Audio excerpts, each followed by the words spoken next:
उसके रसूल की मार्फत यीशु मसीह की अंजील उसका 27वां बाब और उसकी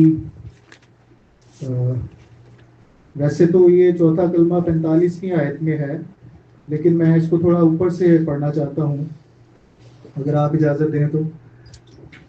हम इसकी जो है 37वीं आयत से इसको पढ़ेंगे, 37 वर्ड से। इसमें लिखा है, सबने निकाल लिया? यस। 37 वर्ड से हम पढ़ेंगे। और उसका इल्जाम लिखकर उसके सर से ऊपर लगा दिया कि ये यहूदियों का बादशाह यीशु है। उस वक्त उसके साथ 2 डाकू मसलूब हुए, एक दाहिने और एक बाएं, और राह चलने वाले सर हिला हिला कर उसको लान तान करते और कहते थे, ए मकदस के ढाने वाले और 3 दिन में बनाने वाले, अपने तई बचा। अगर तू खुदा का बेटा है तो सलीब पर से उतर आ। इसी तरह सरदार काहिन भी फकीहों और बुजुर्गों के साथ मिलकर ठट्ठे से कहते थे, इसने औरों को बचाया, अपने तहीं नहीं बचा सकता। ये तो इस्राएल का बादशाह है। अब सलीब पर से उतर आए तो हम इस पर ईमान लाएं। इसने खुदा पर भरोसा किया है, अगर वो इसे चाहता है तो अब इसको छुड़ा ले, क्योंकि इसने कहा था, मैं खुदा का बेटा हूँ। इसी तरह डाकू भी जो उसके साथ मसलूब हुए थे उस पर लान तान करते थे। और दोपहर से लेकर तीसरे पहर तक तमाम मुल्क में अंधेरा छाया रहा।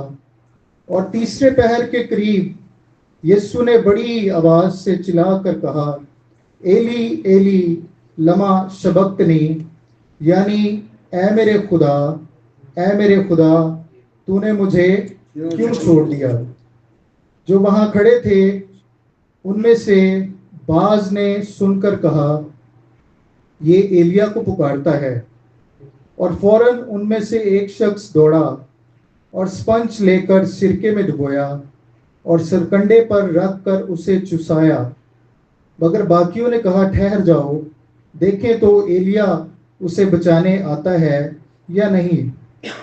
यीशु ने फिर बड़ी आवाज से चिल्लाकर जान दे दी और मकदस का पर्दा ऊपर से नीचे तक फटकर 2 टुकड़े हो गया और जमीन लर्जी और चट्टानें तिड़क गईं और कब्रें खुल गईं और बहुत से जिस्म उन मुकद्दसों के जो सो गए थे जी उठे।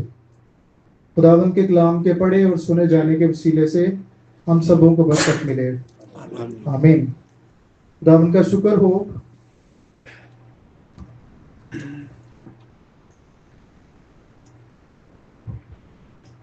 यीशु मसीह के मुंह से निकले हुए तमाम तर अल्फाज जो हैं वो पुरफजल हैं, और उसकी ज़िंदगी में भी, उसकी खिदमत में भी जो कुछ उसके मुंह से निकला है वो लोगों की शिफा बन गया है, लोगों की निजात बन गया है, लोगों की बहाली बन गया है।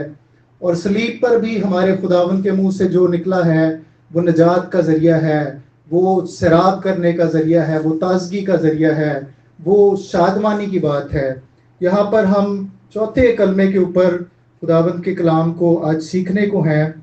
इससे पहले कि हम अपने उन्वान पर जाएं, यहाँ पर हम जो हमने कॉन्टेक्स्ट पढ़ा है, यहाँ पर हम देखते हैं कि यीशु मसीह के ऊपर लान तान हो रही है और यीशु मसीह को बुरा भला कहा जा रहा है और खुदावंद के बारे में ऐसी तानाजनी की जा रही है और उसको जताया जा रहा है कि तूने तो कहा था कि तू खुदा का बेटा है, अगर तू खुदा का बेटा है तो क्या कर, अपने तई भी बचा। तूने दूसरों को बचाया, अपने आप को नहीं बचा सकता। तो यीशु मसीह उस सूरत हाल के अंदर खामोशी के साथ ये सारे वाक़यात को देख रहे हैं और उनकी बातों को सुन रहे हैं। और यीशु मसीह ने उस जगह पर ज़बूर 22 की आयत जो है वो दोहराई है। ज़बूर 22 जो है वो दाऊद नबी का ज़बूर है और ज़बूर की किताब इतनी खूबसूरत किताब है कि ये इंसानी जज्बात और इंसानी एहसासात जो भी हमारे होते हैं, अगर हम खुशी के जज्बात के अंदर हैं तो ये हमें खुशी के अल्फाज देता है, हमें शुक्रगुजारी के मजमूर अता करता है। और अगर हम किसी दुख में से गुजर रहे हैं तो ये हमें उन हालात की भी हमारे लिए अक्कासी करता है। तो यहाँ पर यीशु मसीह जो है वो उसके दुश्मनों से घिरे हुए हैं। ज़बूर 22 में लिखा है कि जंगली सांडों ने मुझे घेर लिया, और बसन के जो वो थे जंगली जो दरिंदे थे उन्होंने मुझे जो है वो घेरा हुआ है, और वो मुझ पर जो है वो ताने कसते हैं। तो ये सारी सिचुएशन यीशु मसीह के सामने थी। मेरे अजीजों, बाज़-औक़ात ईमानदार भी ऐसी ही सूरत हाल का शिकार हो जाते हैं। हमारी ज़िंदगी में भी कोई ऐसा स्पैन आ सकता है, कोई ऐसा पीरियड आ सकता है जिसमें आपको लगता हो कि शायद आपके दुश्मन जो हैं वो आप पर भारी हैं, या आप पर हावी हैं, या आपके ऊपर तानाज़नी कर रहे हैं। तो हमें क्या करना चाहिए? हमें खुदावंद के ऊपर अपनी निगाह को लगाना है और खुदावंद को देखना है। जब हम खुदावंद को देखते हैं तो हमारी कुम्मक कहाँ से आती है? खुदावंद से आती है। ज़बूर 3 आप पढ़ें, ज़बूर 17 पढ़ें, इन तीनों ज़बूरों के अंदर आपको एक ही तरह का थीम मिलेगा। और उसमें वो कहता है कि खुदावंद तू क्यों मुझसे छुप गया है, तो क्यों मुझसे अपना चेहरा जो वो है वो छुपा लेता है। तो ये सारी जो रिसाइटिंग है वो यीशु मसीह ने उस जगह पर की है। हालेलुया। ये जो कलमा है ये ज़बूर 22 के अंदर दाऊद नबी की सूरत हाल है, वो भी ऐसे ही हालात में घिरा हुआ था। उसके दुश्मनों ने भी उसको घेरा हुआ था और वो बहुत ही कर्ब की और मुश्किल की सूरत हाल में से गुजर रहा था। वहां पर उसने खुदावंद के हुजूर में उसको एहसास हुआ कि शायद खुदावंद ने मुझे छोड़ दिया है, खुदा मुझे याद नहीं करता, मैं बियाबानों में वीरानों के अंदर भटकता फिरता हूँ, मेरे दुश्मन मेरे पीछे हैं और वो मुझ पर अटैक करते, मेरी बादशाही खतरे में है, मेरी जिंदगी खतरे में है। तो वो ये इजहार करता है इन अल्फाज से कि शायद खुदा जो है वो मुझे भूल गया है, खुदा ने मुझे छोड़ दिया है। मगर मेरे अजीजों, खुदा हमें कभी भी नहीं छोड़ता, वो हमें कभी भी तन्हा नहीं छोड़ता। लेकिन यीशु मसीह के साथ जो सूरत हाल है, यीशु मसीह का जो कंडीशन है वो कुछ थोड़ी डिफरेंट है। आइए हम जब इसमें देखेंगे इस बात को तो हमें इस बात का अंदाजा होगा। मेरा जो मजमून है आज इस कलमे के ताल्लुक से वो है कफारा, अटोनमेंट। चौथे कलमे को जो है कफारे का कलमा कहा जाता है। और कफारे के ताल्लुक से जब हम इसके मानी पर गौर करते हैं तो इसका मतलब है कि किसी चीज़ को ढांप देना, किसी चीज़ को कवर कर देना, और किसी बात के लिए, किसी चीज़ के लिए कीमत अदा करके उसको बहाल कर देना, उसको रिस्टोर कर देना। कोई ऐसी सिचुएशन है जिसमें कोई ताल्लुक, कोई रिश्ता टूट गया है, वो बिखर गया है, तो उसको दोबारा से बहाल करने के लिए, उसको दोबारा से रिस्टोर करने के लिए, उसको दोबारा से उसी जगह पर लेकर आने के लिए कीमत अदा करना, पहल कर देना, आगे बढ़कर उस बात को ख़त्म कर देना और उस रिश्ते को दोबारा से बहाल कर देना। इसका जब मैं मतलब देख रहा था इंग्लिश में तो उसमें लिखा है कि क्वेंचिंग, किसी चीज़ को बुझा देना। जैसे कोई आग भड़क रही हो और उसको किसी ऐसी चीज़ से बुझा देना कि वो बिल्कुल साकत हो जाए, बिल्कुल ठंडी पड़ जाए। तो मेरे अजीज़ों, खुदा का गज़ब जो है, खुदा की अदालत जो है, वो यीशु मसीह की सलीब, उसकी शख्सियत के ऊपर कसरत से भड़क रही थी। और खुदा का गज़ब इस वजह से यीशु मसीह के ऊपर था क्योंकि वो मेरे और आपके लिए क्या हुआ था?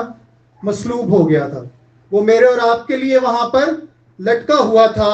वो मेरा और आपका मुनज्जी बनने के लिए, वो मुझे और आपको बचाने के लिए वहां पर मौजूद था। तो खुदा ने वो जो सारा गुस्सा था, वो जो सारा उसका गज़ब था जो हमारे लिए था, क्योंकि हमने गुनाह किया था। मसीह गुनाह से मुबर्रा है, मसीह गुनाह से वाकिफ नहीं है, मगर वो हमारा रिप्रेजेंटेटिव बनकर हमारे तौर पर वहां पर सलीब पर चढ़ा था।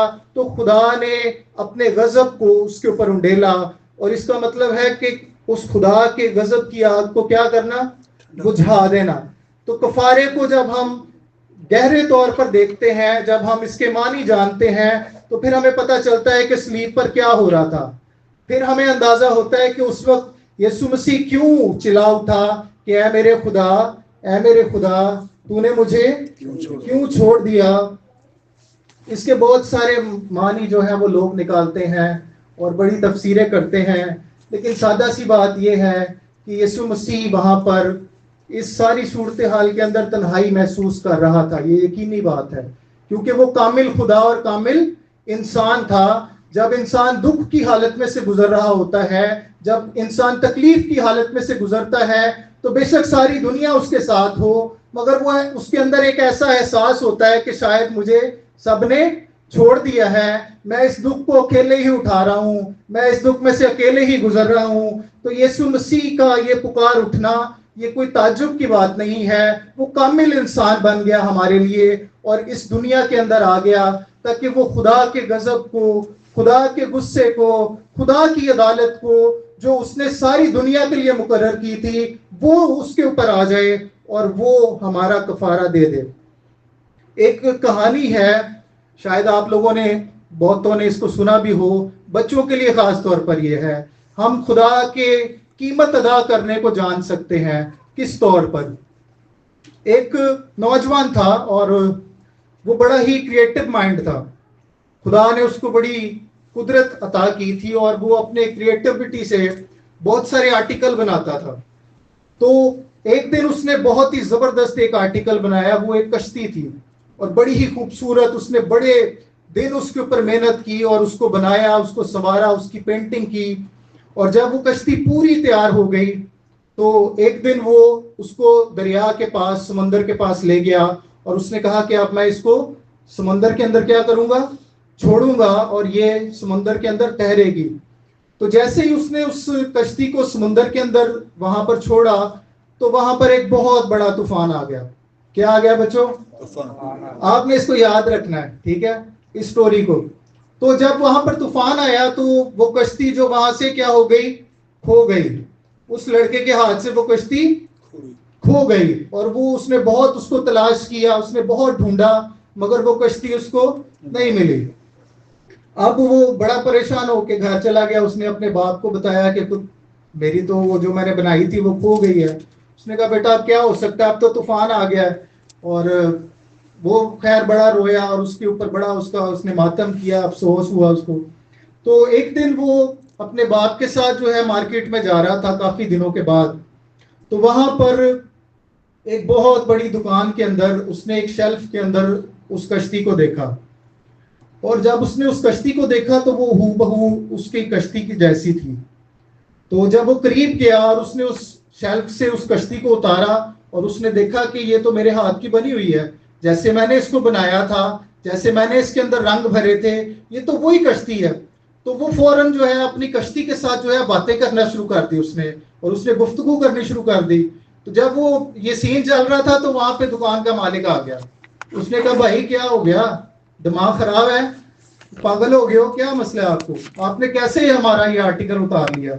उसने कहा भाई ये मेरी है। उसने कहा ये आपकी नहीं है, ये इस दुकान में जो है बिकने के लिए आई है और ये इस दुनिया की मंडी के अंदर बिक चुकी है, ये अब आपकी नहीं रही, इसकी कीमत लग गई है और इसकी कीमत जो है वो आपको अब अदा करनी पड़ेगी, फिर आप इस कश्ती को लेकर जा सकते हैं। उसने बहुत बहस की। उसने कहा नहीं भाई ये अब दुनिया के अंदर, मार्केट के अंदर क्या हो गई है, सेल हो गई है, इसकी कीमत लग गई है, अब इसकी कीमत अदा करनी पड़ेगी, तब ये कश्ती क्या होगी, आपको मिल जाएगी।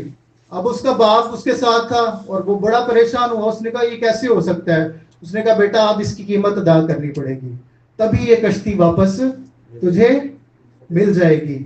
मेरे अजीजों, यीशु मसीह ने भी हमारी ऐसी ही कीमत अदा की है। उसने पहले हमें बनाया भी है अपने हाथों से, और उसके बाद जब हम गुनाह के हाथों बिक गए हैं, जब हम गुनाह के हाथों जो है जख्मी हो गए हैं, दुनिया की मंडियों के अंदर हमारा दाम लग गया, तो उसने अपना ही खून बहाकर, हमारा कफारा देकर, हमारी कीमत अदा करके हमें दुनिया की मंडी से छीन लिया है, हमें उस दुनिया में से वापस निकाल लिया है। उसने हमें वापस अपना बना लिया है। अब हम दो तरह से उसके हैं, एक उसने हमें बनाया भी है और एक उसने हमें खरीदा भी है। हम दो तरह से उसके हैं। बच्चों समझ आई बात की? ठीक है, इस बात को आपने याद रखना है। यीशु मसीह ने आपको बनाया भी है यीशु मसीह ने आपके अंदर रंग भी भरे हैं, और जब हम गुनाह के हाथों बिक गए, जब हमने गुनाह किया है, तो उसने हमें अपना खून देकर खरीद भी लिया है। ये मेरा और आपका मसीहा है। हम उसके नाम की प्रस्तिश और उसकी तारीफ करते हैं कि वो अजीब काम करता और हमारे लिए कीमत अदा करके हमें छुटकारा बख्शता है। ये अटोनमेंट है, ये कफारा है जो यीशु मसीह ने अदा किया है, कीमत देकर, जान देकर अपनी हमें खरीद लिया। एक बंदे ने सवाल किया, उसने कहा ये कैसे मुमकिन है कि एक शख्स जो है वो अपनी जान दे और पूरी दुनिया के सारे इंसानों को बचा ले। है ना, बात तो है सोचने की कि एक शख्स की जान की कीमत सारी दुनिया के लोग कैसे हो सकते हैं। तो मैं एक खादम को सुन रहा था, उसने कहा कि एक तराजू लिया जाए और एक तरफ यीशु मसीह को रखा जाए और दूसरी तरफ दुनिया की हर एक चीज और दुनिया के सारे इंसान रखे जाएं, फिर भी यीशु मसीह वजनी है, क्योंकि उसकी जान कीमती है। वो खुदा का बर्रा है, वो खुदा है, इसलिए वो कीमती जान है, इसलिए कि वो पाक है, उसमें गुनाह नहीं है। इंसानों के अंदर तो गुनाह था, इंसानों के अंदर तो करप्शन थी, इसलिए हम खुद से बाहर नहीं निकल सकते थे। तो खुदा ने तजस्सुम इख्तियार किया, वो कामिल इंसान बनकर हमारे लिए सलीब पर कुर्बान होने के लिए तैयार हो गया। ये उसके कफारे की खूबसूरती है। ये वजह है कि एक उसके खून का धारा जो है, उसके खून का एक कतरा जो है सारी दुनिया के गुनाहों को धो सकता है, क्योंकि उसकी जान क्या है, कीमती है, वो वजनी है, वो भारी है सबसे, और उसने सबको बनाया है, वो बहुत बड़ा है। हम छोटे हैं, महदूद हैं, हमारी अकल बड़ी बड़ी छोटी है। हम यीशु मसीह को भी जो है वो शायद सोचते हैं कि वो भी बड़ा छोटा है, लेकिन वो बहुत बड़ा, इस पूरी कायनात को बनाने वाला हमारे लिए इंसान बन गया है, ताकि हमारी क्या करे, कीमत अदा करे। मेरे अजीजों, कफारे की जरूरत, कुछ लोग ये ख्याल करते हैं कि शायद कफारे की तो जरूरत ही नहीं है। क्या जरूरत है कफारा देने की? बहुत सारे मजाहिब में, इवन क्रिश्चियनिटी में जब मैं स्टडी कर रहा था, तो लोग इस बात को डिनाई करते, वो कहते कफारे के बगैर भी काम चल सकता है, हम अपने तौर पर रास्तबाजी की जिंदगी गुजार सकते हैं, हम कुर्बानियां चढ़ाकर, हम हदिये देकर, हम बहुत सारे लोगों को खाना खिलाकर जो है वो अपने लिए कुछ कमा सकते हैं, अर्न कर सकते हैं। लेकिन कफारे की जरूरत ये है कि इंसान का गुनाह जो है वो सबसे बड़ी वजह है जो यीशु मसीह को हमारा कफारा देना पड़ा। और दूसरी बड़ी बात, खुदा के अदल का तकाजा है। खुदा जो है, जिसके बारे में हम सुनते हैं कि खुदा मोहब्बत है, और बहुत सारे सरमन इस पर दिए जाते हैं और सुनाया जाता है, लेकिन खुदा आदल भी है, खुदा मुनसिफ भी है, और वो किसी मुजरिम को बगैर कीमत अदा किए, बगैर सजा दिए माफ भी नहीं कर सकता। अगर वो ऐसे ही माफ कर दे तो फिर उसके अदल पर, उसके इंसाफ पर उंगली उठती है, उसके ऊपर जो है निशाना किया जाता है कि ये कैसा आदिल मुनसिफ खुदा है जो बगैर सजा दिए हुए, बगैर जुर्म की, खता की सजा दिए हुए कैसे माफ कर सकता है। तो खुदा के अदल का तकाजा था कि कफारा दिया जाए और एक ऐसी जान को पेश किया जाए जो बेऐब हो। तीसरी बात यह कि इंसान अपना कफारा खुद नहीं दे सकता था, इसलिए यीशु मसीह के कफारे की जरूरत थी। आमीन। हम अपना कफारा खुद नहीं दे सकते। हम जिस गड्ढे में गिरे थे, हम जिस खाई में गिरे थे, उसमें से हम खुद बाहर नहीं आ सकते थे, इसलिए मसीह को आना पड़ा, क्योंकि वो ही बाहर से हमें निकाल सकता है। किसी ऐसे शख्स की जरूरत थी जो बाहर से हमें इस कुएं में से निकाल ले और हमें दोबारा खुदा के साथ उस ताल्लुक में बहाल कर दे। और बाइबल मुकद्दस बताती है कि सब ने गुनाह किया और खुदा के जलाल से महरूम थे। कोई इंसान ऐसा नहीं था। खुदा इंसान के ऊपर निगाह करता है आसमान से और देखता है कि कोई रास्तबाज नहीं है, कोई खुदा का तालिब नहीं है, ऐसा कोई है ही नहीं जिसके ऊपर ये जिम्मेदारी सौंप दी जाए। तो खुदावंद खुदा ने अपने बेटे को इस दुनिया में भेजा जो जिस्म इख्तियार करके आ गया, और उसके कफारे का एक और जो बड़ी जरूरत थी वो ये थी कि हम उसकी नजर में मकबूल हो सकें। हालेलुया। हम गैर मकबूल हो गए थे, खुदा की नजर हम पर ठहर नहीं सकती थी। खुदावन ने अपना कफारा देकर अपनी जान के ऊपर हमारा गज़ब, अपनी जान के ऊपर खुदा का गुस्सा बर्दाश्त करके उसने वो कुर्बानी दी है ताकि हम खुदा के हुजूर में मकबूल हो सकें, हम उसको पसंद आ सकें, उसकी नजर हम पर ठहर सके। तो ये वो जरूरत है, ये वो वजह है जिसके बायस यीशु मसीह जो है वो सलीब पर छोड़ा गया है। वो हमारा कफारा देने के लिए तन्हाई महसूस कर रहा है और गुनाह के बोझ के नीचे हमारे गुनाहों को उठाकर हमारा कफारा देने के लिए मौजूद है। हालेलुया। जब हम बाइबल मुकद्दस के अंदर कफारे के ऊपर गौर करते हैं तो पुराने अहदनामे के अंदर हमें बहुत सारी ऐसी टाइपोलॉजीज मिलती हैं, ऐसी तशबीहात मिलती हैं जो यीशु मसीह के कफारे को रिप्रेजेंट करती हैं। आमीन। तो बहुत सारी चीजों में से हम सिर्फ दो पर गौर करेंगे और हम देखेंगे कि कैसे यीशु मसीह का अक्स जो है, यीशु मसीह का शैडो जो है वो पुराने अहदनामा के अंदर जो है वो नबियों को, रसूलों को और खुदा के खादमों को जो है वो बख्शा गया था। और जो इब्तदाई कलीसिया थी उनके पास जो बाइबल थी वो कौन सी थी? उनके पास सिर्फ क्या था? पुराना अहदनामा था। ठीक है, उस वक्त तक जो था वो नया अहदनामा लिखा नहीं गया था। तो वो क्या करते थे? वो यीशु मसीह के वाकयात को देखते, यीशु मसीह के कामों को देखते और ओल्ड टेस्टमेंट को जब पढ़ते थे तो उसके अंदर यीशु मसीह के बारे में जो प्रोफेसीज हुई हैं, जो यीशु मसीह की तशबीहात पाई जाती हैं, वो उन पर गौर करते और उसके ऊपर क्या करते थे? खुदा के कलाम पर गौर करते और उनको पता चलता कि खुदावन का कफारा जो है वो पहले से खुदा ने इसको किताब मुकद्दस के अंदर बयान किया है। मेरे साथ निकालिए यूहन्ना की अंजील,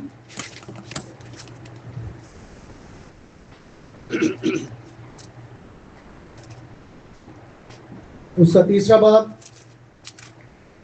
और उसकी 14वीं और 15वीं आयत पढ़ दें। और जिस तरह मूसा ने सांप को बियाबान में ऊंचे पर चढ़ाया, उसी तरह जरूर है कि इब्ने आदम भी ऊंचे पर चढ़ाया जाए, ताकि जो कोई ईमान लाए उसमें हमेशा की जिंदगी पाए।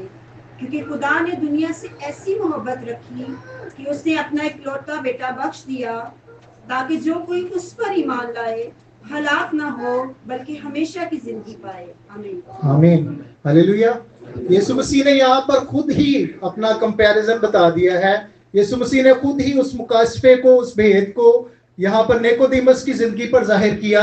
निकोदेमस यीशु मसीह के पास आया और उसने पूछा कि खुदावंद जो है वो, उसने सवाल किया कि हम जानते हैं कि तू खुदावंद की तरफ से आया है, और मसीह ने उसको जिंदगी के बारे में बताया कि हमेशा की जिंदगी कैसे मिल सकती है। और आगे आकर मसीह ने उसको अपने कफारे के बारे में बताया, मसीह ने अपनी सलीब के बारे में बताया और मसीह ने इस भेद को जो है खुद अपनी जुबान से खोला है। और क्या लिखा है? लिखा है जिस तरह मूसा ने सांप को बियाबान में क्या किया? ऊंचे पर चढ़ाया। सांप जो है वो बजाते खुद जो है वो एक लानती जानवर हम इसको समझते हैं और खुदा ने भी इस पर लानत की है। और मूसा ने जो सांप को बलि पर चढ़ाया था उसका वाकया गिनती की किताब निकालिए 21 बाब और उसकी 9वीं आयत के अंदर जो है, बल्कि पूरे चैप्टर के अंदर पीछे भी इसका कुछ वाकया है और हम इसको देखते हैं कि वहां पर हुआ क्या था एक्चुअली।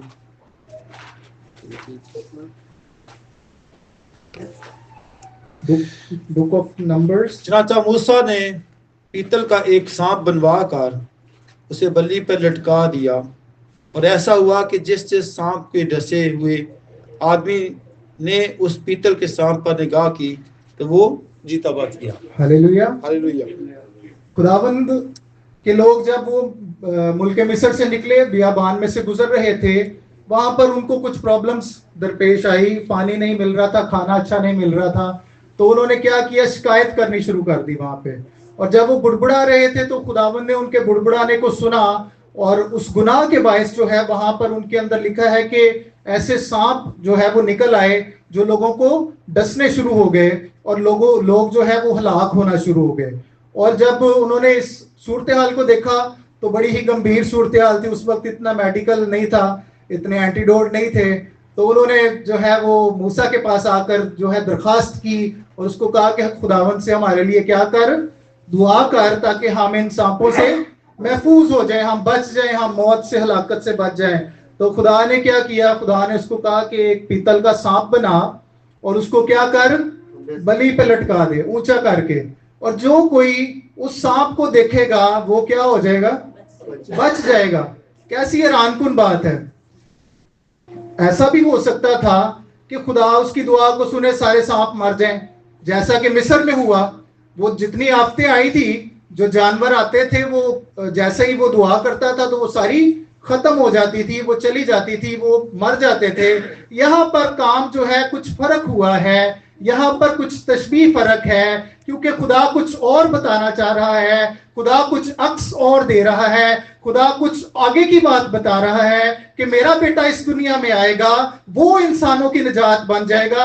इसके लिए दुआ का करामत नहीं है, इसके लिए रोजे करामत नहीं है, इस मौत से बचने के लिए कोई और रियाजत काम नहीं आ सकती। जो कोई सांप पर निगाह करेगा, जो कोई उसको बलि पर देखेगा, वो बच जाएगा। इंसानियत भी ऐसे ही मौत की हालत में पड़ी हुई है, और तमाम लोग जो हैं वो गुनाह के बायस, जो इंसान के अंदर रच बस गया है, जो इनहेरिटेज जो उसके अंदर विरासत में मिल गया हुआ है, वो इंसान को खोखला कर रहा है, वो इंसान को मौत की तरफ लेकर जा रहा है। लेकिन खुदा ने उसको क्या कहा, तू सांप को क्या कर दे, बलि पर लटका दे, और जो कोई उस पर निगाह करेगा वो क्या हो जाएगा, बच जाएगा। और ऐसा हुआ।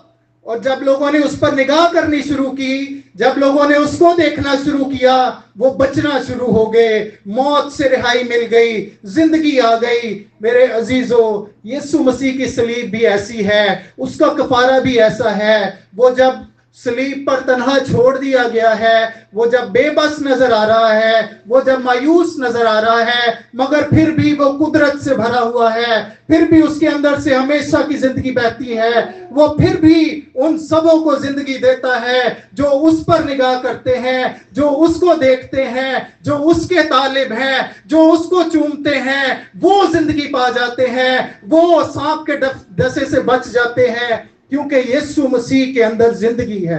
हालेलुया। यूहन्ना की अंजील उसके पहले बाब में क्या लिखा है, उसमें क्या लिखा है कि उसमें जिंदगी थी। ये नहीं लिखा कि वो जिंदा था, उसमें जिंदगी थी। सब चीजें उसके वसीले से पैदा हुई हैं। हमें जो कुछ इस दुनिया के अंदर नजर आता है वो यीशु मसीह की दी हुई जिंदगी में से नजर आता है। कोई चीज उसके वसीले के बगैर पैदा नहीं हुई। ये वो जिंदगी है जो हमें देने के लिए, हमें बचाने के लिए यीशु मसीह क्या हो गया है, मसलूब हो गया है, उसने कफारा दे दिया है। वो हमारे लिए क्या बन गया है, लानती बन गया है। पौलुस रसूल इसको जो है अपने खत में बयान करता है कि वो जो यीशु मसीह हमारे लिए क्या बन गया, जो सलीब पर लटकाया जाता है, वो उसको क्या समझा जाता था। रोमन एम्पायर के अंदर सलीब जो थी वो एक बहुत ही जिसको कहते हैं ना कि इबरत का निशान थी, तज़हीक का निशान थी, मलामत की जगह थी, शर्मिंदगी की जगह थी, जिसको सलीब दे दिया जाता था। समझा जाता था कि ये बड़ा ही खुदा का कोई जिसके ऊपर खुदा का कहर है और खुदा इससे नाखुश है, इसलिए इसको सलीब पर दिया गया है। ऐसे ही हो रहा था और यीशु मसीह के ऊपर तानाजनी की जा रही थी, मगर मुकाशफा से लोग वाकिफ नहीं थे कि जो कोई उस पर निगाह करेगा वो क्या हो जाएगा, बच जाएगा। ये खुदा का इंतजाम है। खुदा ने अपना कफारा दे दिया है, खुदा ने अपने बेटे को मुहैया कर दिया है, ताकि जो कोई सांप का डसा हुआ उस पर निगाह करे वो क्या हो जाए, बच जाए। हालेलुया। मेरे साथ निकालिए गलेशियंस चैप्टर 2 वर्स 20, पढ़ दीजिए इसको जरा। पौलुस रसूल का बयान सुने। मैं मसीह के साथ मसलूब हुआ हूँ और अब मैं जिंदा ना रहा, बल्कि मसीह मुझ में जिंदा है। और मैं अब जो जिस्म में जिंदगी गुजारता हूँ तो खुदा के बेटे पर ईमान लाने से गुजारता हूँ, जिसने मुझसे मोहब्बत रखी और अपने आप को मेरे लिए मौत के हवाला कर दिया। हालेलुया। क्या कहता है कि मैं मसीह के साथ मसलूब हुआ हूं, मैं मसीह के साथ क्या हो गया हूं, मैं मसीह के साथ मसलूब हुआ हूं। यही लिखा है ना? यस, अपनी अपनी बाइबल्स में चेक करें जरा, ठीक है। मसीह के साथ क्या कहता है कि मैं मसीह के साथ क्या हुआ हूं। मसलूब हो। इसका क्या मतलब है? इसका मतलब ये है कि हमारा जो बदन है ना, जो जो वजह है गुनाह की, जो मौत की वजह है, इसको सलीब पर मसीह के साथ कुर्बान करना जरूरी है। ठीक है? मूसा ने बलि के ऊपर सांप को जो है वो क्या किया था? टांग दिया था। जो वजह थी उसको टांगा गया था, तब इंसान की निजात और उसको जिंदगी मिली थी। तो जब तक हमारा बदन जो है ना मसलूब नहीं होता मसीह के साथ, जिंदगी नहीं है। यस, आमीन। आमीन। एक और जगह पे कहता है कि दुनिया मेरे एतबार से मसलूब हो गई और मैं दुनिया के एतबार से मसलूब हो गया। एक क्रॉस पे दुनिया है, दूसरी क्रॉस पे मैं हूं। ठीक है ना? दुनिया मेरे पास आ सकती है, ना मैं दुनिया के पास जा सकता हूं। ये कंडीशन है पौलुस रसूल की, और वो कहता है कि मैं मसीह के साथ मसलूब हो गया हूं। यीशु मसीह के कफारे के अंदर मैं और आप जब ईमान ले आते हैं, हम अपने जिस्म को उसकी रगबतों समेत सलीब पर खींच देते हैं, और फिर हमारा जिस्म जो है वो मुर्दा हो जाता है, और हम मसीह में नए मखलूक और उसके कफारे के बायस, उसकी सलीब के बायस नई जिंदगी गुजारना शुरू कर देते हैं। मेरे अजीजों, ये जो है यीशु मसीह ने अपने जुबान मुबारक से निकोदेमस को कहा, और निकोदेमस शरा का बड़ा आलम था और वो कलाम को बड़ा जानता था, लेकिन मसलूबियत नहीं थी, इकरार नहीं था, फरोतनी नहीं थी, मसीह के कफारे पर ईमान नहीं था। वो इन नबूवतों को बहुत ज्यादा जानते थे। हम तो पढ़ते ही नहीं पुराना अहदनामा, लेकिन ये लोग जो रब्बी थे, जो फक्की थे, इनको हिफ्ज था और ये जानते थे कि ये सारी नबूवतें मसाया के लिए हुई हैं, लेकिन ये उसको आजमाने के लिए उस पर ईमान नहीं लाते थे। तो यीशु मसीह ने उसको कहा, उसको याद दिलाया कि मूसा ने जैसे बलि पर सांप को लटकाया है, वैसे ही इब्ने आदम लटकाया जाएगा।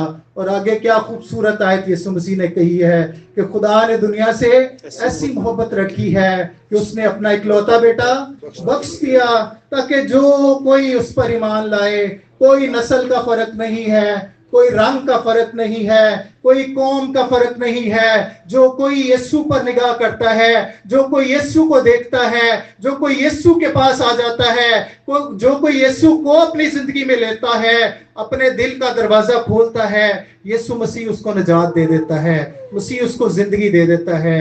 ये उसका कफारा है, ये उसकी निजात है। कोई और ऐसा नहीं कर सकता, किसी और के पास जिंदगी है ही नहीं, तो वो हमें निजात कैसे दे सकता है? दूसरा कुरिन्थियों उसका 5वां बाब और उसकी 21वीं आयत, इसको पढ़ लीजिए। उसमें लिखा है कि जो गुनाह से वाकिफ ना था, उसी को उसने हमारे लिए क्या कर दिया? गुनाह ठहरा दिया। सलीब के ऊपर जब यीशु मसीह जो है वो इस बात को कह रहे हैं कि ऐ मेरे खुदा तूने मुझे क्यों छोड़ दिया, तो सारी दुनिया का गुनाह जो है वो यीशु मसीह के ऊपर था, अगरचे वो हमारे गुनाह में शरीक नहीं था। इस बात को हमने गौर से जान के रखना है। बाज लोग ये समझते हैं कि शायद वो हमारे गुनाह में शरीक हो गया था, वो वैसे ही गुनाहगार ठहरा जैसे हम रास्तबाज ठहरते हैं। हम रास्तबाज हैं, कोई इकरार कर सकता है कि अपनी उस पे, अपने ओन पे हम नहीं हैं, हम मसीह की वजह से रास्तबाज ठहराए गए हैं। ऐसे ही मसीह जो है वो हमारे लिए क्या ठहरा है? गुनाह ठहरा है, वो रद्द कर दिया गया है, उसके ऊपर से खुदा की नजर हट गई है, खुदा के साथ वो जुदाई महसूस करता है, क्योंकि सारी दुनिया का गुनाह मेरे और आपके मसीहा ने उठाया है। जो गुनाह से वाकिफ ना था, जिसकी जिंदगी के अंदर जरा भी गुनाह नहीं था, जिसके अंदर कोई गलती नहीं थी, शरा के आलम उसके अंदर कोई गलती ढूंढ नहीं पाते थे, वो ऐसा गुनाह हमारे लिए बन गया है ताकि हमें क्या कर सके? बचा सके, हमें छुटकारा दे सके। हालेलुया। ये यीशु मसीह का कफारा है, ये यीशु मसीह का काम है। दूसरे मज़ाहिब के अंदर आपको ऐसी कोई तालीम नहीं मिलेगी। वहां पर आपको कोई बोझ उठाने वाला नहीं मिलेगा। वहां पर खुद सब बोझ के तले दबे हुए हैं, वहां पर खुद सब मौत की हालत के अंदर हैं, वहां पर खुद सब सांप के डसे हैं। तो वो कैसे दूसरे को बचा सकते हैं? लेकिन ये जो है, ये कादर मुतलिफ खुदा का बेटा है, इसके अंदर से जिंदगी निकलती है, इसके कहे से मुर्दे जिंदा होते हैं, इसकी आवाज में कुदरत है। ये जब कहता है तो मुर्दा लाजर क्या होता है? बाहर आ जाता है और जिंदगी पा जाता है। हालेलुया। हम ऐसे खुदावन की इबादत करते, और ये जो हमारे रोजों के अयाम हैं, जो ईस्टर के अयाम हैं, ये मातम के हमारे अयाम नहीं है। ये तो इब्लीस का मातम हो गया है, ये तो उसके घर के अंदर मर्ग बिछ गई है, ये तो वो फना की हालत में चला गया है, क्योंकि यीशु ने कफारा दे दिया है। यीशु मसीह ने हमारी कीमत अदा की है और हमें वापस खींच लिया है, हमें वापस ले लिया है। मेरे अजीजों, हम ऐसे कफारे पर यकीन करते हैं। दूसरी जो तस्बीह यीशु मसीह की कुर्बानी, यीशु मसीह के कफारे के साथ हमें मिलती है, वो मिलती है अहबार की किताब के अंदर। और भी बहुत सारी हैं, लेकिन मैंने सिर्फ दो को जो है वो चुना है कि हम उनके ऊपर देखें। लेविटिकस चैप्टर 16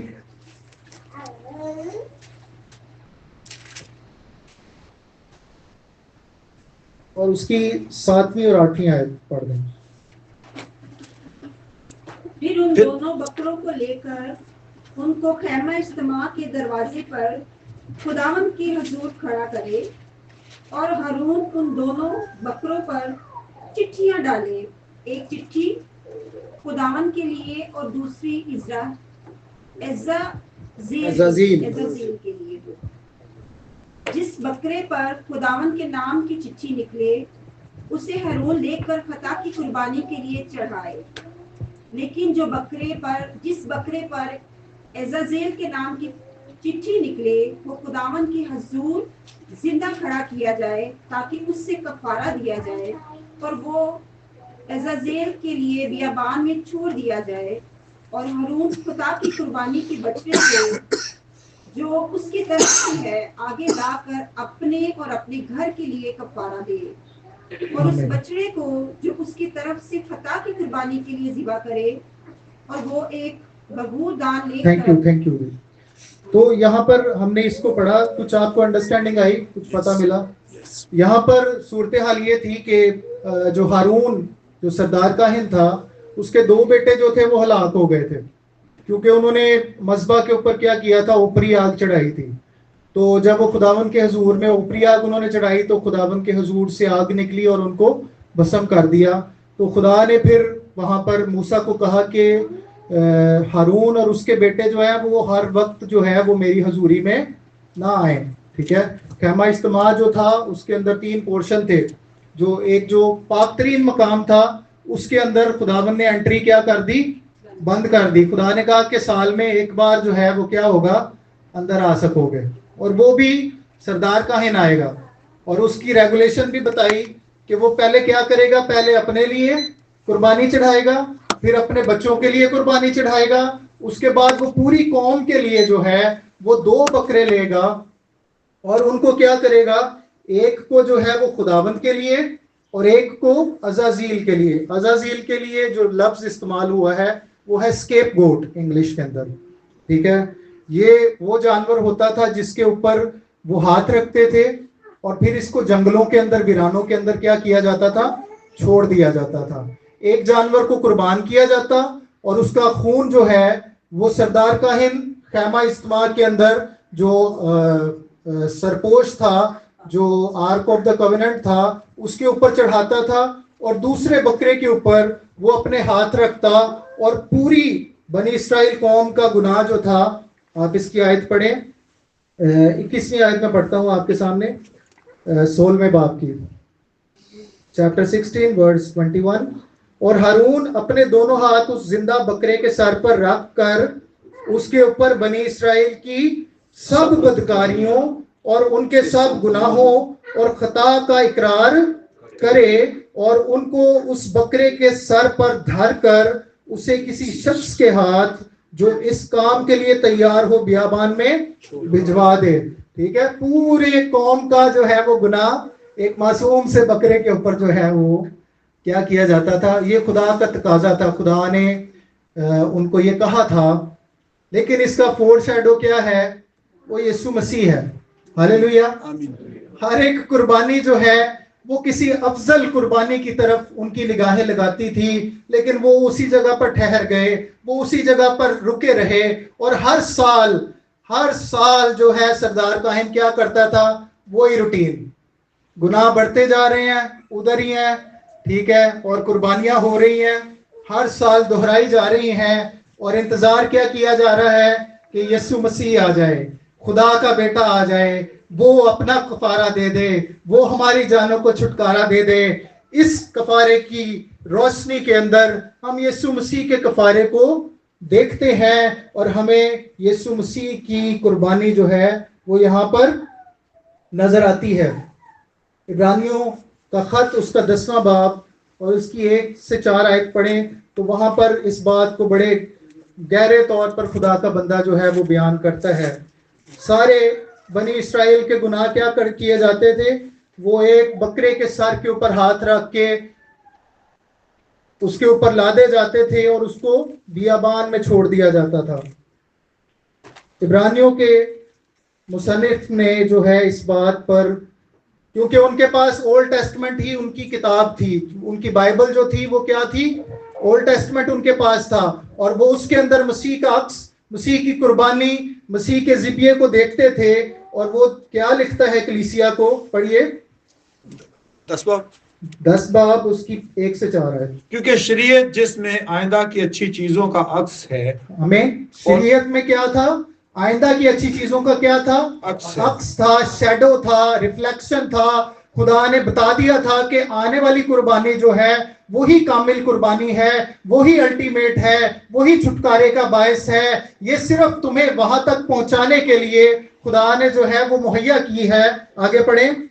और उन चीजों की असली सूरत नहीं थी, रेप्लिका था। ये जो खैमा इस्तेमाल था, ये भी जो आसमान पर खैमा है उसका रेप्लिका है, उसकी डुप्लीकेट है। और इसके ऊपर जो कुर्बानियां चढ़ाई जा रही हैं वो भी डुप्लीकेट हैं। लेकिन जो आसमानी चीजें हैं, जो आसमान पे रहने वाले हैं, उनको पाक करने के लिए, उनको साफ करने के लिए असली कुर्बानी चाहिए है, खुदा का बर्रा चाहिए है, एक ऐसा खून चाहिए जिसके अंदर गुनाह नहीं है, एक ऐसी कीमत चाहिए जो कीमती है, जिसके सामने कोई ठहर नहीं सकता। तो ऐसी असली सूरत की हमें मुश्ताक थे, हम इंतजार कर रहे थे, और यीशु मसीह वो सूरत है। आगे पढ़िए भाई। उन एक ही कुर्बानियों की तरह की कुर्बानियों से जो हर साल बिला नागा गुजरानी जाती हैं, पास आने वालों को हरगिज कामिल नहीं कर सकती। कोई जो उनका कॉन्शियस है, जो बातन है, जो ज़मीर है, सेटिस्फाई नहीं हो रहा था। ठीक है, हर साल चढ़ाई जा रही थी, गुनाह भी उधर का उधर ही, कोई तरतीब नहीं थी। मगर खुदा ने उस वक्त तक, जब तक यीशु मसीह इस दुनिया में नहीं आ गया, इन कुर्बानियों को राइज कर दिया, और ये हरगिज कामिल नहीं करती थी। थोड़ी सी गलती होती थी तो काहिन साहब जो है ना अंदर ही फुड़क जाते थे। जब काहिन जाता था कुर्बानी चढ़ाने के लिए तो उसके साथ एक रस्सी बांधी जाती थी, और उसकी जो रॉब थी उसके साथ घंटियां लगी होती थी। तो जब तक टल्लियां बजती रहती थी समझो कि काहिन साहब जिंदा हैं। जैसे ही टल्ली बंद हो गई, काहिन साहब जी पहुंच गए हैं, तो वो फिर रस्सी से बाहर खींच लेते थे, अंदर भी नहीं जा सकते थे। ठीक है, तो ऐसी सूरत हाल थी, वो कामिल नहीं करती थी।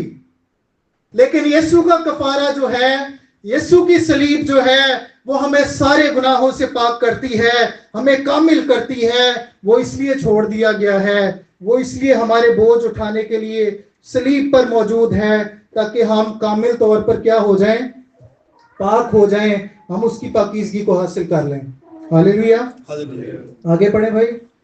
वरना उनका गुजराना मौकूफ ना हो जाता। हाँ जी। क्योंकि जब इबादत करने वाले एक बार पाक हो जाते तो फिर उनका दिल उन्हें गुनाहगार नहीं ठहराता, बल्कि वो कुर्बानियां साल ब साल गुनाहों को याद दिलाती हैं। क्योंकि मुमकिन नहीं कि बैलों और बकरों का खून गुनाहों को दूर करे। हालेलुया। मुमकिन नहीं है कि बैलों और बछड़ों का खून इंसान को उसकी नजासत से क्या करे, दूर करे, छुटकारा दे, बहाल कर दे। मेरे और आपके मसीहा का खून जो है वो ऐसा पाक है कि वो हमें सारे गुनाहों से धो देता है। दो बकरे जो थे वो यीशु मसीह की जो है वो तस्वीर है। यीशु मसीह ने भी लिखा है कि शहर से बाहर जो है वो दुख उठाया है। हाँ, यीशु मसीह को भी कहाँ सलीब दिया गया था?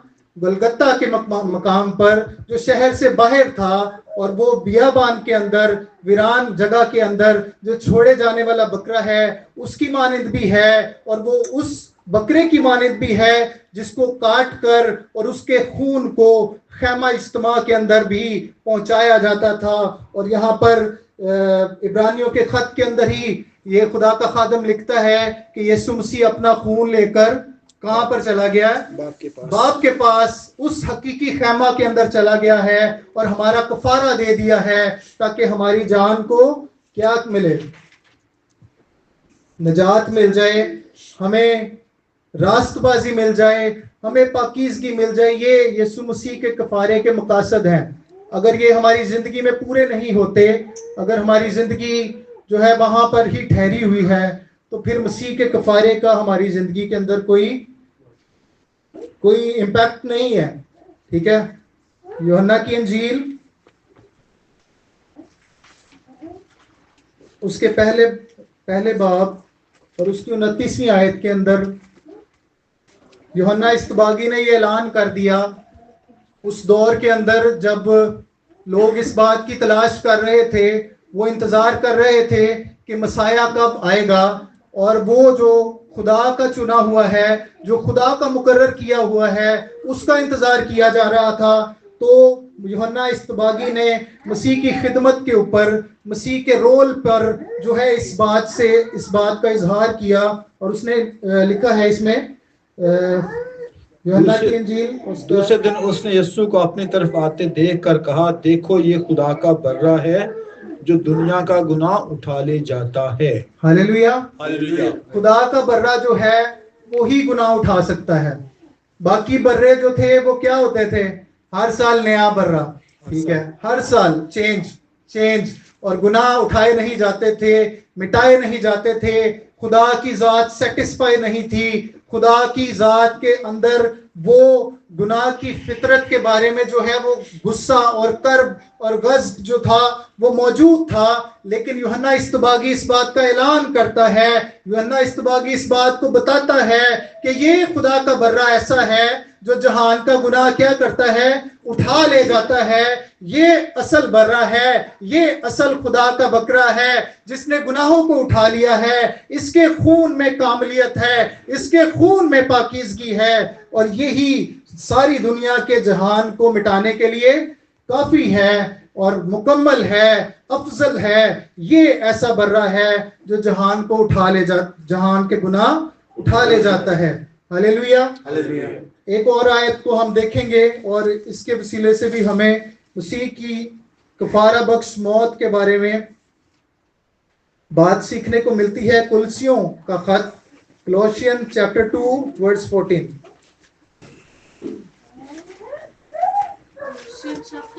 Chapter 2 verse 14।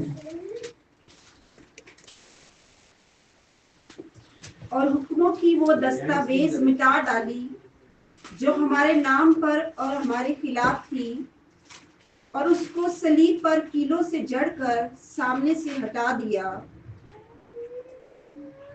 आगे जी पढ़े। उसने हुकूमतों और इख्तियारों को अपने ऊपर से उतार कर उनका बरमला तमाशा बनाया, और सलीब के सबब से उन पर फतेहयाबी का शादियाना बजाया। हालेलुया। ये पौलुस रसूल यहाँ पर एक अदालती जो टर्म है उसको यूज कर रहा है। अदालत के अंदर जब किसी मुजरम को, किसी मुलजिम को जो है वो बरी किया जाता था, तो वो जो डॉक्यूमेंट उसके पास होता था, उसके नाम पर जो जितने जुर्म होते थे, जो सारी दस्तावेज लिखी जाती थी, उसको क्या किया जाता था? उसको फाड़ा जाता था। किसी चीज के साथ उसके अंदर छेद किए जाते थे उसको सुराख कर दिए जाते थे उसके अंदर, और ये ऐलान किया जाता था उसको लहरा के कि ये शख्स जो है वो क्या है, बरी है, इसके ऊपर कोई जुर्म नहीं है, ये पाक है, ये इस गुनाह से बरी है, इसके ऊपर कोई इल्जाम नहीं है, और हम इसको क्या करते हैं, बाइज्जत बरी करते हैं। तो ये टर्म जो है वो यहाँ पर यूज करता है, और वो क्या कहता है कि हुक्मों की वो दस्तावेज यीशु मसीह ने क्या किया, उसको कीलों से सलीब पर जड़ दिया है। वो सलीब पर जो लटका हुआ है उसने हमारे लिए देखिए कैसा कुछ किया है। हम अदालती तौर पर भी खुदावन की निगाह में क्या हो गए हैं, बरी हो गए हैं। सलीब पर यीशु मसीह ने हमारे खिलाफ जितने कारनामे थे, जितनी बड़ी लिस्टें थी, जितनी बड़ी दस्तावेज थी, उनको सलीब पर जड़ दिया है, उनके अंदर सुराख कर दिए हैं, और उनको बरमला लहरा कर ये बता दिया है कि ये मेरे लोग हैं, इन्होंने मुझे देख लिया है, इन्होंने मेरा कफारा कबूल कर लिया है, अब ये गुनाह से क्या है, बरी है। उसने छेद दिया है, उसने उस दस्तावेज को हमारे सामने से हटा दिया है जो हमारे जुर्मों के बायस थी, जो हमारे गुनाह के बायस थी। यीशु मसीह का सलीब पर छोड़ा जाना, उसका गुनाहों का बोझ उठाना, जो इन सारे कामों की वजह से था, और वो ये सारे काम वहां पर हो रहे थे। हालेलुया। आप खुश हैं कि यीशु ने आपका कफारा दिया है? हालेलुया। अगर कफारा ना दिया जाता, अगर कीमत अदा ना की जाती, तो हम इस दुनिया की शेल्फ में लगे रहते हमेशा, लेकिन वहां से उसने हमें कीमत दे के खरीद लिया है, हमें आसमानी बना दिया है। 3 बातें मैं बताऊंगा इसके पर्पस जो है जल्दी से, कि खुदावन के कफारे के मकासद जो थे वो क्या क्या थे। सबसे पहली बात, खुदावन के कफारे के बायस, यीशु मसीह के कफारे के बायस हमारी खुदा के साथ सुलह हो गई है। आमीन।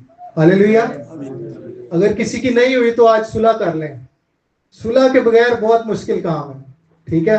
आप जानते हैं कि जब हमारी किसी के साथ थोड़ी लड़ाई हो जाए तो फिर बात भी नहीं की जाती, फिर कोई ताल्लुक भी बाकी नहीं रहता, बीच में दीवारें खड़ी हो जाती हैं। ऐसी ही दीवारें खड़ी हो गई थी, पर्दे लग गए थे, खुदा की हजूरी अंदर थी और पूरी कौम बाहर थी, कोई ताल्लुक नहीं था। एक ऐसे पर्दे के अंदर क्या वो इबादत करते होंगे, आप अंदाजा करें। पूरी कलीसिया जो है बाहर बकरे अपने अपने लेके खड़ी हो, और पास सैमुअल साहब कहे जी हाँ जी वारी वारी लाया हो। आप अंदाजा करें कि क्या सिचुएशन होती होगी वहां पर। खुदावन के साथ हमारी सुलह यीशु मसीह का कफारा है। उसने हमारा मेल मिलाप कर दिया है, उसने उस दुश्मनी को हमारे पास से मिटा दिया है। हमारी सुलह हो गई है, हमारी दोस्ती हो गई है। हम बिछड़ गए थे, हम खो गए थे, हम गुमराह हो गए थे, हमने उसका नुकसान किया था, हमने उसको नुकसान पहुंचा दिया था, उसके दिल को तोड़ दिया था। उसने वापस हमें वापस ले लिया है, सुलह हो गई है। कुलसियों का खत उसका पहला बाब 20-22 आयत में इसके बारे में जल्दी से पढ़ दीजिए। और उसके खून के सबब से जो सलीब पर बहा सुलह करके सब चीजों का उसी के वसीला से अपने साथ मेल कर ले। हालेलुया। खा वो आसमान की हो, खा वो जमीन की हो, खा आसमान की। हालेलुया। आमीन। किसके वसीले से? सलीब के, उसके खून के वसीले से जो सलीब पर बहा है, जो कफारा दे दिया गया है, जो खुदावंद मसलूब हो गया है, उसके बायस क्या हो गई है, हमारी सुलह हो गई है। इंग्लिश में क्या लिखा है भाई? रिकंसाइल। कैसा जबरदस्त लफ्ज है। दोबारा से मेल मिलाप हो गया है, दोबारा से दोस्ती हो गई है, ताकि हम उसकी हजूरी में आजादी से आ सके। दूसरी बात जो हमने मत्ती की अंजील में भी पढ़ा है, उसके 27वें बाब में निकाल लीजिए जल्दी से, बस 5 मिनट में खत्म कर देंगे। लिखा है कि हैकल का पर्दा ऊपर से नीचे तक 2 हिस्सों में तकसीम हो गया, और इस पर्दे की फटने की वजह भी जो है वो यीशु मसीह का कफारा है। हालेलुया। एक बड़ी दीवार थी, एक बड़ी हर्डल थी, एक बड़ा बैरियर था। हम खुदा की हजूरी में जा नहीं सकते थे, काहिन सिर्फ जाता था, वो भी साल में एक बार। हम लोग प्रिविलेज लोग हैं, हम पर रहम हो गया है, हमें खुदा ने बड़ा एजाज दिया है कभी खुदा की हजूरी को नाचीज ना जानिए, उसकी हजूरी के लिए तड़पते रहिए, प्यास से भरकर उसकी हजूरी में आइए, क्योंकि यीशु के कफारे के बगैर वो पर्दा फटने वाला नहीं था। मेरे अजीजों, इस जबरदस्त कुर्बानी के बायस, इस जबरदस्त खुदा के बर्रे के खून की कुदरत के बायस, वो पर्दा जिसके बारे में बताया जाता है कि 20 जोड़ी बैल इधर से खींचे, 20 जोड़ी बैल उधर से खींचे, वो पर्दा फट नहीं सकता था, मगर मसीह की ललकार से, मसीह के कफारे से, उसके खून की कुदरत से जुदाई की दीवारें गिर गई हैं और वो सारी बातें हमें मिल गई हैं। अब हम उसकी हजूरी में आगे से लेके पीछे तक बैठे होते हैं। हालेलुया, हम तालियां बजा सकते हैं उसके कफारे के लिए। Hallelujah, hallelujah. ऊपर से नीचे तक 2 हिस्सों में तकसीम हो गया है। खुदाबंद की हजूरी मुयस्सर हो गई है, हमारी रसाई उस तक पहुंच गई है। हम अपनी दरखास्तें, अपनी प्रस्तिश, अपनी कुर्बानियां पाकीज़गी के साथ जो उसको मकबूल हैं हम चढ़ा सकते हैं। हर वक्त आ सकते हैं, कभी भी आ सकते हैं। ये उसके कफारे का फजल है, ये उसके कफारे की बरकत है जो हमें नसीब हो गई है। हालेलुया, बरकत मिल रही है आपको।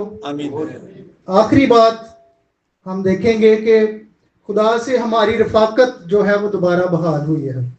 2 कुरिन्थियों उसका 5वां बाब और उसकी 18वीं और 19वीं आयत। आप जानते हैं कि बागे अदन के अंदर खुदा क्या करता था? आदम और हवा से क्या करता था? ठंडे वक्त में बातें करता था, ठीक है। खुदा उनकी आवाज उनको आती थी, वो खुदा को अपनी बातें सुनाते थे। आज भी बहुत सारे ऐसे लोग हैं कि कोई आवाज बूझ कोई नहीं आ रही, क्योंकि कलाम ही नहीं पढ़ते हम, ठीक है। खुदा अपने कलाम के वसीले से ही हमसे बात करता है। तो खुदा से हमारी रफाकत जो है वो दोबारा से क्या हो गई है? बहाल हो गई है। पढ़ दें भाई। 5वां बाब। और सब चीजें खुदा की तरफ से हैं, जिसने मसीह के वसीला से अपने साथ हमारा मेल मिलाप कर लिया और मेल मिलाप की हिदमत हमारे सुपुर्द की। मतलब ये है कि खुदा ने मसीह में होकर अपने साथ दुनिया का मेल मिलाप कर लिया और उनकी तकसीरों को उनके जिम्मे ना लगाया, और उसने मेल मिलाप का पैगाम हमें सौंप दिया है। Hallelujah, hallelujah. खुदाबंद की रफाकत जो है वो बड़ी कीमती चीज है। खुदाबंद की रफाकत का जिनको मजा है, जो जानते हैं, वो इस बात को समझ सकते हैं, वो इस कीमत को जान सकते हैं जो यीशु मसीह ने अदा की है। हमारी रफाकत उसके साथ बहाल नहीं हो सकती थी। हम बहुत दूर हो गए थे गुनाह के बायस। लिखा है खुदा के कलाम में कि खुदा ऐसा पाक है कि वो गुनाह को देख, खुदा की आंख ऐसी पाक है कि वो गुनाह को नहीं देख सकता। तो हम कैसे उसकी रफाकत में आ सकते थे? ये यीशु मसीह के कफारे के बायस है। मेरे अजीजों, जब गतसमनी के अंदर यीशु मसीह ने ये कहा कि मेरा ये प्याला मुझसे टल जाए तो भी मेरी नहीं बल्कि तेरी मर्जी पूरी हो, ये वो प्याला था जो हमारे गुनाहों का, खुदा के गजब का, खुदा की अदालत का यीशु मसीह सलीब पर हमारे लिए पी रहा था। उसको कीलों के साथ कोई प्रॉब्लम नहीं थी, उसको उस बर्छी के साथ भी कोई प्रॉब्लम नहीं थी, उसको कांटों के ताज के साथ भी कोई प्रॉब्लम नहीं थी। यीशु मसीह हमारे गुनाहों के बोझ के बायस, खुदा के गजब, उसकी अदालत के बायस गतसमनी बाग के अंदर बिलबिला उठा है। उसका पसीना खून की बूंदें बनकर गिरना शुरू हो गया है। आप इमेजिन करें कि यीशु मसीह की जात जो पाक है, जिसने कभी गुनाह से, जिसकी वाकफियत नहीं है, उसको पूरी दुनिया के सामने मुजरिम ठहराया गया है, उसको पूरी दुनिया के सामने नंगा किया गया है, उसके कपड़े उतारे गए हैं ताकि हमें रास्तबाजी के कपड़े मिल जाए, हम पाकीज़गी को हासिल कर लें। ये उसका कफारा है, ये उसकी कुर्बानी है। काश के हम इसको जान लें, काश के आज का मसीही, आज का नौजवान, आज का बच्चा मसीह की सलीब की कुदरत को जान ले। और उस रसूल कहता है कि यीशु मसीह की सलीब ही वो चीज़ है जिस पर मैं फख्र करता हूँ। मसीह का कफारा ही वो बात है। उसके पास बहुत सारी चीजें थी, उसके पास दौलत थी, उसके पास शोहरत थी, वो रोमी शहरी था। कहता मैं किसी चीज पे फख्र नहीं करता, एक यीशु की सलीब है जिस पर मैं फख्र करता हूँ और जिसके बायस मैं जिंदा हूँ और जिसके बायस मैं आसमान पर जाऊंगा। उसने दुनिया की चीजों को कहा कि ये हेच हैं, ये दुनिया का कूड़ा करकट है, मसीह का कफारा सबसे कीमती है। मेरे अजीजों, आइए खड़े हो जाइए, अपनी आंखें बंद कीजिए। आज तक अगर किसी शख्स ने मसीह को